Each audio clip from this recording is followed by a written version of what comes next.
Well, thank you. Thank you, Rich. Good afternoon, Wisconsin. Good afternoon, neighbors.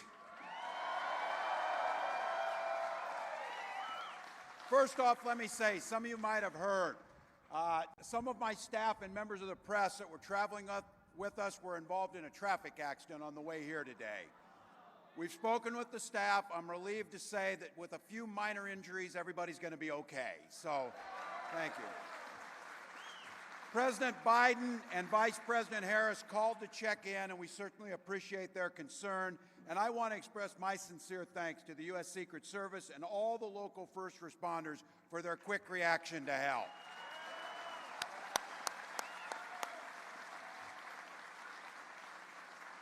So on behalf of the Vice President, myself, and our entire campaign, we're grateful for your work today and every day. Thank you. Happy Labor Day, folks. I have to tell you, I can't think of a better way to spend it than at Laborfest right over here. I'm grateful for that. To Rich, the iron workers, they're lucky to have you. I appreciate that kind introduction. As always, to the mayor, thank you. Every time we come here, there's a big, enthusiastic crowd fighting for Middle America. So thank you, Mayor.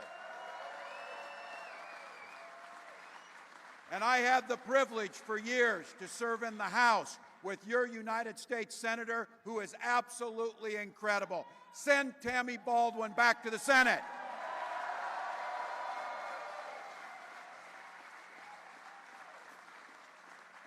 And it was a wonderful sight to come off that plane at the airport and be met with one of my dear friends and my colleague, Gwen Moore.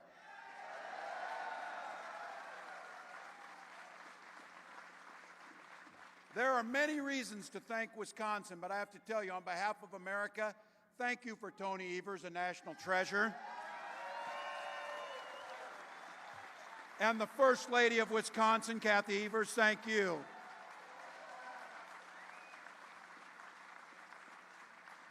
And I have to tell you, when we have President Harris, she is going to need to have a majority in the House of Representatives. Send Peter Barca to Congress again. Send Peter Barca to Congress.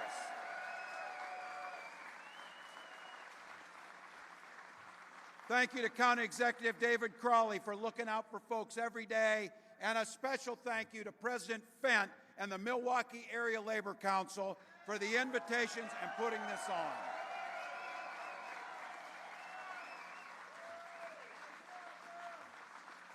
Point of personal privilege, a thank you to Minnesota's First Lady, my wife Gwen. She brings the fire. She brings the fire.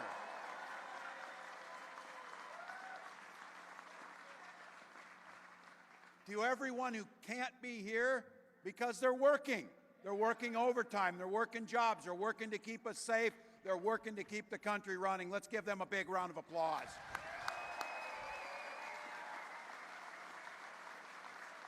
And to all of you, could have been anywhere today. Last big fling of summer, could have been out doing something, could have been out boating, could have been doing anything. You came here for the reason the Vice President always said. It's beautiful and simple. You love this country, so you came here. Thank you.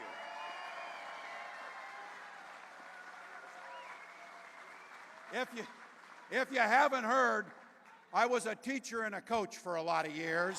So. And what goes with making a career out of teaching and coaching is I was a dues-paying member of my union.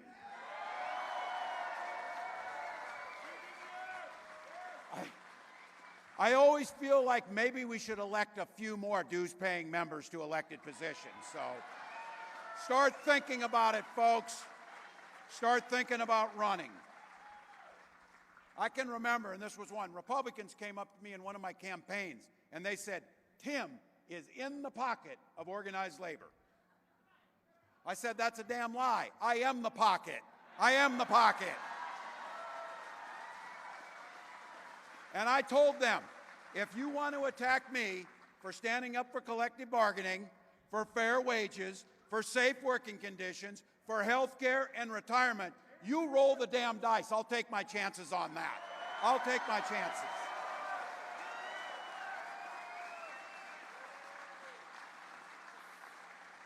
Folks, you know this.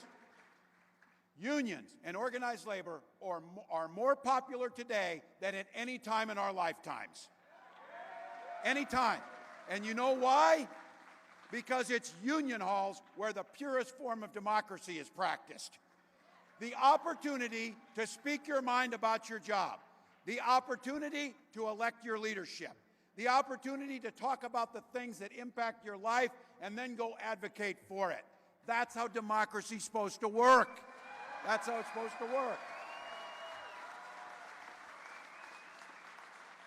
And I can tell you, Vice President Harris, as a protector of democracy, when we win this election, we'll have your back just like you've had our back.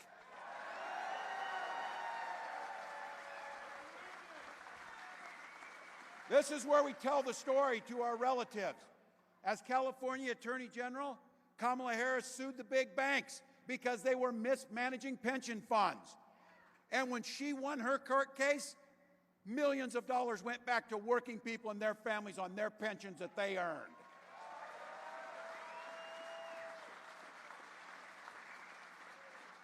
Vice President Harris was the deciding vote on the American Rescue Plan that kept workers on the job and the public safe during the pandemic. It was Vice President Harris and President Biden that protected over 1 million workers' pensions and retirees that we got back.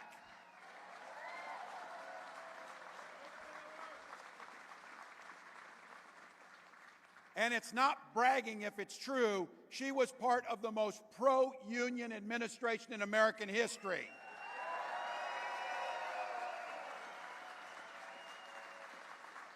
From sticking up for workers to voting for fair legislation to walking picket lines, she was there with workers every step of the way. So look, some people want to tell you got to elect them because they're the only people that can save things. They're the ones that did things. They're the ones who did this. We know exactly who built this country. It was labor that built this country.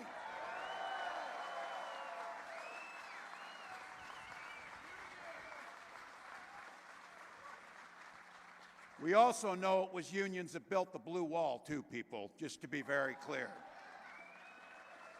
If those guys think there's a crack in the blue wall, they are sadly mistaken, Governor Evers.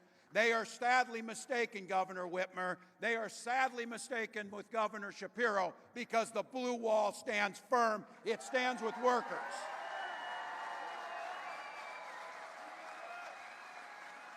Really simple. It's really simple. When unions are strong, America is strong.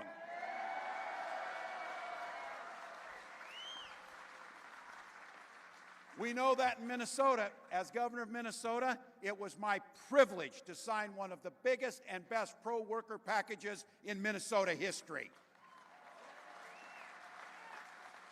We made it easier to form a union, not harder.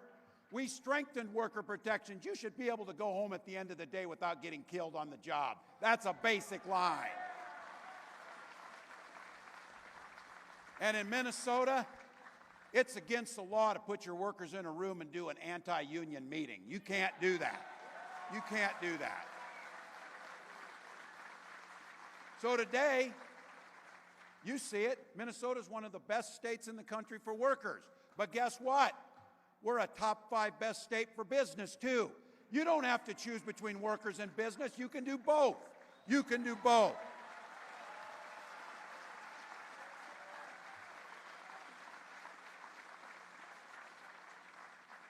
Just think what would happen if Wisconsin, if you gave this man a majority in the House and Senate.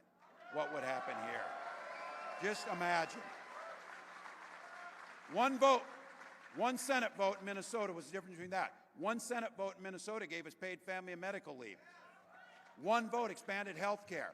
One vote made sure that we're addressing climate change. That's what you can give to this governor, and that's what we need to give to Vice President Harris. That's our vision for the country. Now look, We don't expect everybody to think like us. Now, we know that Donald Trump and J.D. Vance, they have a little bit different vision of America. I do say this. He does know something about working people, Donald Trump does. He knows how to take advantage of them. That's what he knows how to do. Every single chance these guys have gotten, they've waged war on workers in the middle class. As president, Trump blocked overtime for millions of workers. Hell, why pay the bills? He doesn't pay his own. Why should we pay somebody for overtime? What are they going to do? That's what they do. He opposed efforts to raise the minimum wage, for God's sakes. That shouldn't be that difficult. If people put in an honest day's work, they should receive an honest day's pay. And look, I know Wisconsin knows this. Again, give him a working majority because he's a guy who supports so-called right-to-work laws that deprives unions of the funds they need. Everybody here today knows what right to work really means. It means the right to work for less money.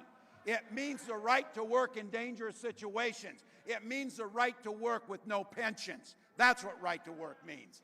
It doesn't help with our ability to collectively bargain and to fight with the dignity of work that we know every single person in America deserves. So look,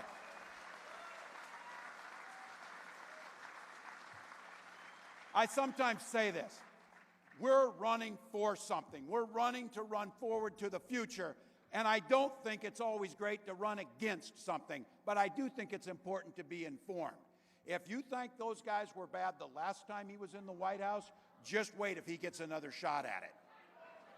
And again, they have told us exactly what they're going to do. The goals in Project 2025 are clear. It should be subtitled, How to Screw the Working People. That's how it should be listed. When you make it harder to unionize, you make it harder on all workers. Allowing employers to cut overtime pay or even eliminate it. Look, Project 2025 is even going after the 40-hour work week. Let's all be very clear.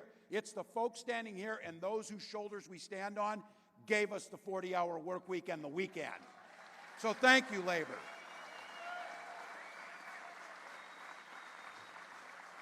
Somebody said, what's next, child labor? Hell yeah, it's in there. That's what they've got in there. You see states doing that, putting our children at risk. That's what they'll do. So look, they'll go after things like Social Security and Medicare. And I keep saying this. Repeal the Affordable Care Act. Go back to no pre-existing condition protections. And even if you're not on the ACA, you know somebody who relies on it. And here's what I say. They don't think a damn about Social Security because I guess if you've got $1 billion, you don't care if your Social Security check shows up. But I tell you who does, my mom. She pays the bills with that in the heat and buys food with her Social Security check. And she worked for it and earned it. That's how it works.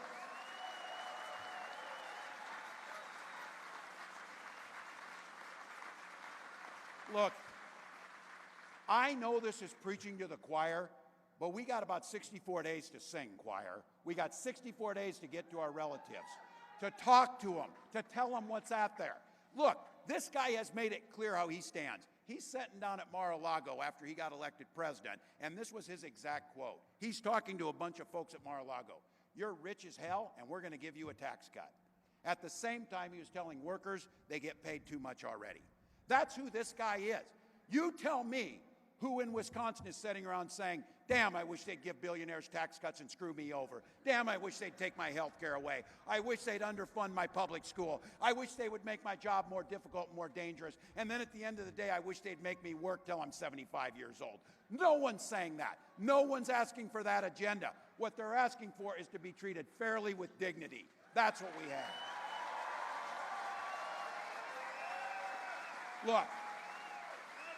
Look, I know, we all know this. I remember a time when Republicans talked about things like freedom, they meant it. They would never turn their back on our allies. But that's not these guys. Trump and Vance, when they talk about freedom, means government should have the freedom to invade every corner of our life. They talk about small government, small enough to be in your bedroom, small enough to be in your exam room, small enough to be in your library, telling you the things that you should make decisions about. So let's be very clear. Where I come from, and where you come from as neighbors. We respect differences. That's your opinion. Look, we're sitting here together, Brewers and Twins fans, Vikings and Packers. Look, we respect it. But on things like health care and what books I read and democracy, we all live by that very simple golden rule. Mind your own damn business. Mind your own business.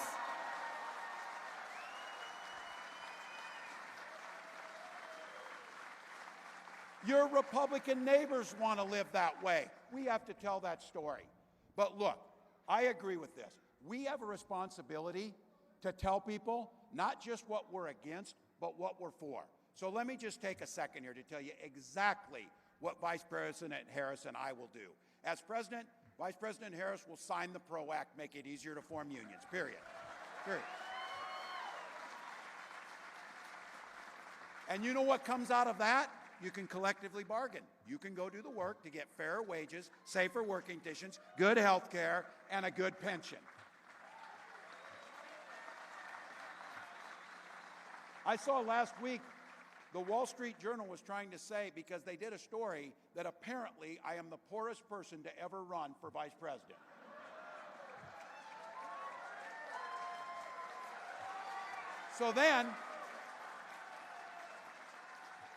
But then they did another story that said, oh, he's actually richer than his statement says because he has, and I quote, like this is an evil thing, a defined benefit pension plan.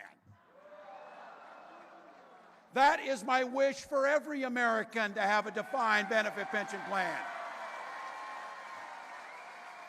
So look, we'll lower taxes on working families, and we can make corporations pay their fair share. Look, they're doing really well. They can pay their fair share because guess what? We have a saying in Minnesota, when everybody does better, everybody does better. It's not that difficult.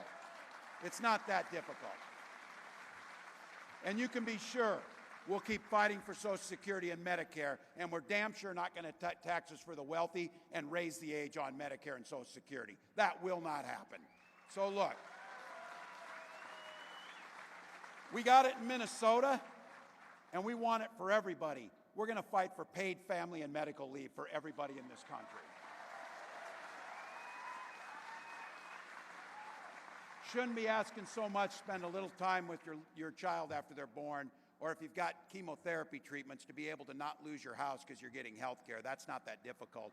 Well, we want to make sure that you don't just get by, but that you can get ahead and thrive. And be clear.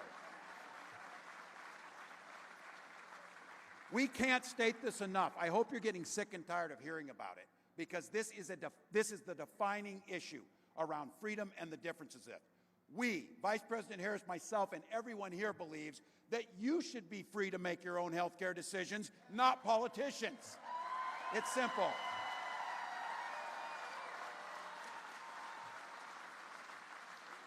And to all of you here and my teacher friends, education should be a pathway to a thriving future, not crippling debt.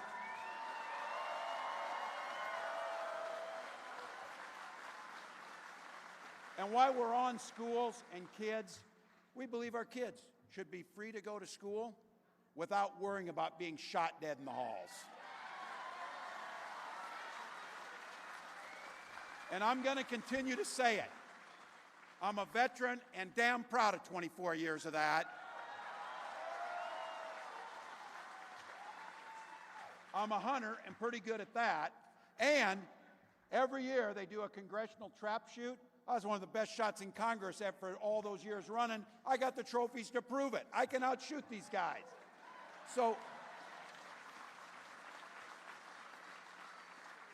I support the Second Amendment, but I am not going to stand around and let people hide behind that when our first responsibility is to protect our children. That's our first responsibility.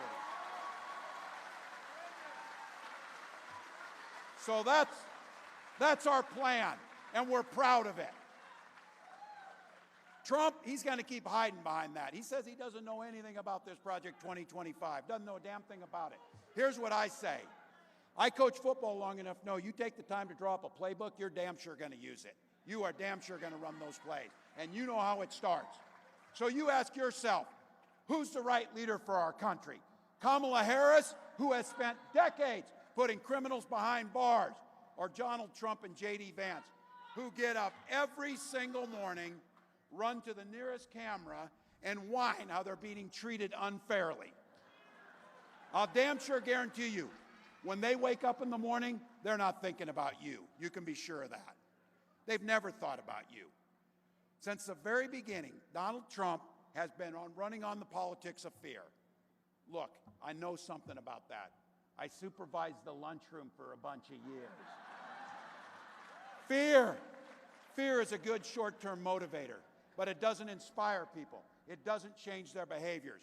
And what I did know about that lunchroom, too, is the bullies who want to instill fear, they're the first ones to find out what happens when the tide turns. He's running scared now. He's running scared. So look, all of the policy positions, all of the good policy positions, all of the things we know to be true, but we get a rare opportunity, too, to put an end to that divisiveness, to put it behind us, a future where we work together. And as I said, there's a lot of differences in here. We're a big tent party. We got a lot of differences that can come together. But at the end of the day, to find that new way forward, we put those differences aside, and let's get together for 64 days to take this country forward. Let's move on.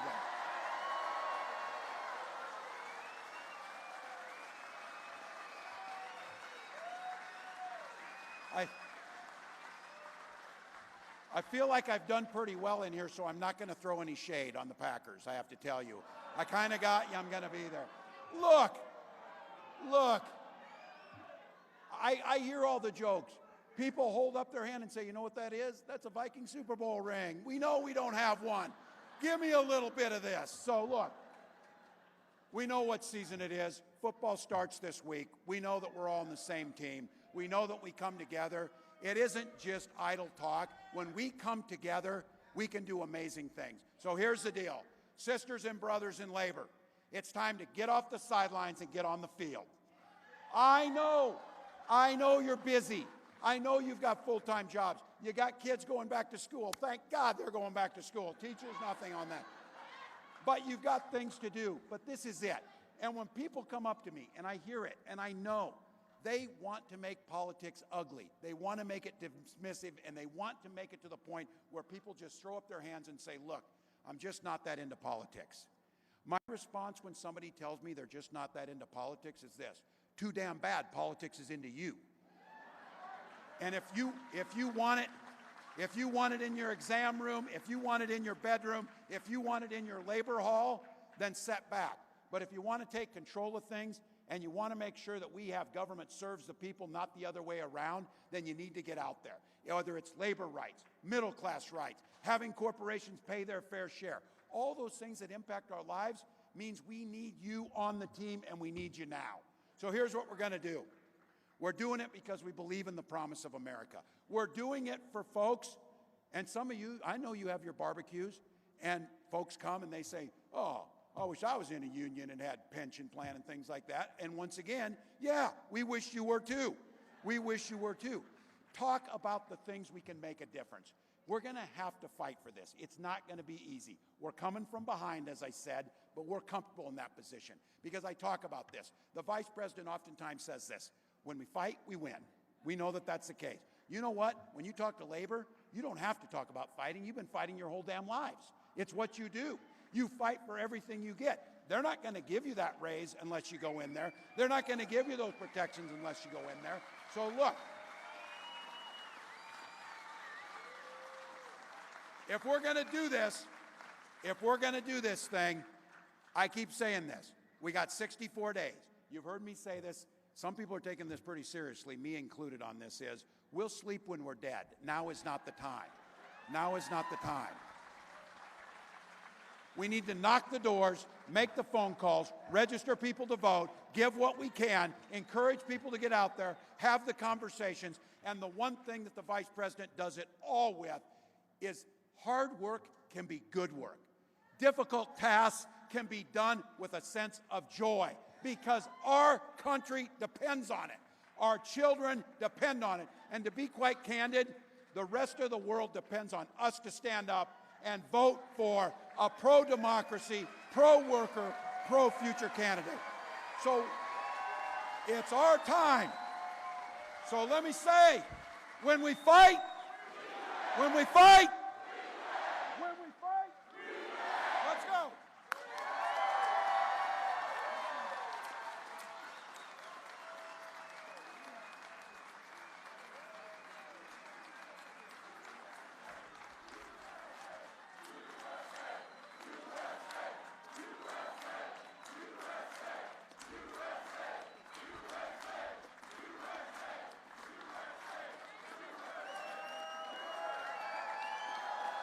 Everyone.